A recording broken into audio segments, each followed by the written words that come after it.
Hi everyone, Doddy here from Summer Games. We're with the lovely people from Parable Games, and we're going to talk about Don't Play This Game. Let's go. Charlie, with us. Obviously. So this is Don't Play This Game, but obviously, please do. But this is our solo role-playing of cursed scrapbooking.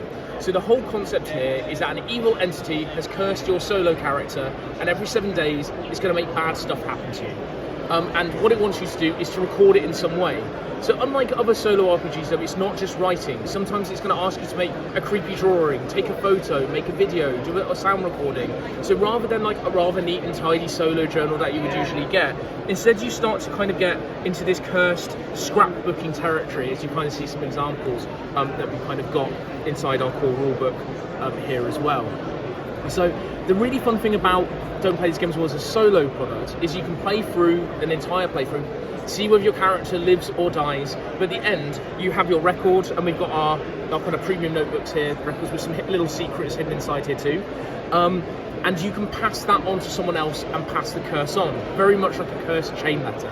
So the whole idea with this is that once you finish an experience with Don't Play, you can either create a new character and pass it on to that character and use your previous record as inspiration in order to play a new game, basically a sequel to the found footage film you've just played, or I could pick it up and I could pass it to my friend and go, here you go, you are now cursed. And just go have fun and run with it. Go have fun and run with it. And basically they can read your stuff, so it's a way to kind of share your creations with somebody else. They can be inspired by it, create their own thing, and then they can pass it back to you or pass it to another person.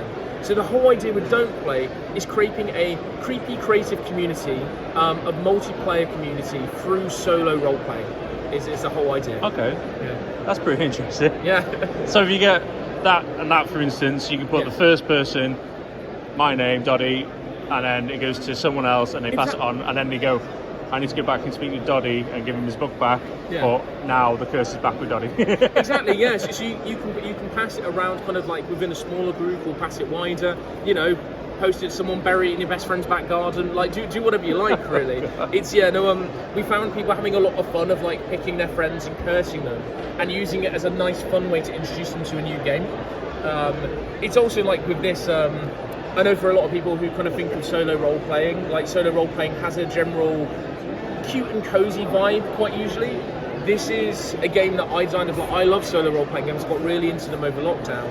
But the main thing was that I wasn't seeing in the solo market is I wanted to play a solo game that was like sitting down and reading a scary book at night. I wanted to scare the crap out of myself, like playing a game on my own. And I think this is that experience for me. It's telling yourself ghost stories or reading a Stephen King book late at night.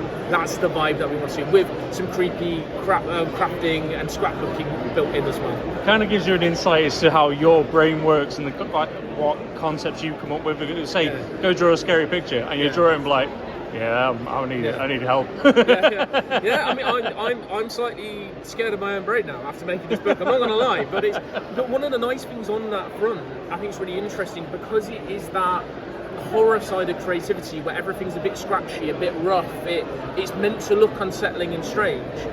It's actually, we're finding in our community, helping people re-engage with hobbies and crafts that, getting back into painting, getting back into drawing, and ultimately it removes the pressure of feeling that your drawings need to be good. Actually, if my drawing of a face looks more like a child's crayon drawing, that actually plays really well into Don't Play This Game, but you're still being creative, you're still having that catharsis of creating something, but we're removing the pressure because you are creating something for a horror movie, and it almost needs to look a bit rough and ready. It needs to look a bit scary, and that's okay. I can live with that. Yeah. I kind of like that. I'm into my horror, so having my own scrapbook and going, it's your problem now. Thank you very much. So it's Kickstarter, is this one? So this is already funded. So it's going to be coming in the next kind of 3 weeks to 2 months maximum. It'll be going broad into retail, but you can pre-order all of this at www.parablegames.co.uk, and it's going to be shipping very, very soon. We're just about to kick off fulfillment for our backers for the Kickstarter. Okay. So it'll be coming out very, very soon. Excellent. And we'll talk about your other one in another video. Amazing. Because there's an announcement on this one. All right, catch you guys in the next one.